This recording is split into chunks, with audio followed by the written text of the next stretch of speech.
Raja Drifter Elias Hostonji beraksi di markas besar mobil kebanggaan Jerman BMW. Sang raja ngepot ngedrift di pabrik ikonik asal Jerman. Drifter asal Jerman Elias Hostonji adalah salah satu raja ngepot terbaik yang dimiliki oleh tim Red Bull. Ia tergabung bersama tim Red Bull Drift Brothers dan pernah merebut kemenangan di King of Europe Drift Series.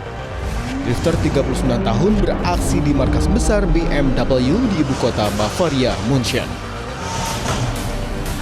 Tempat ini tak hanya menjadi markas besar BMW, namun juga sebagai pabrik, tempat pameran, dan sebagai museum mobil pabrikan asal Jerman.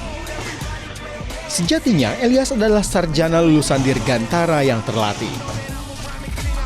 Bergabung di tim Red Bull, ia bertanggung jawab atas semua proyek teknis tim.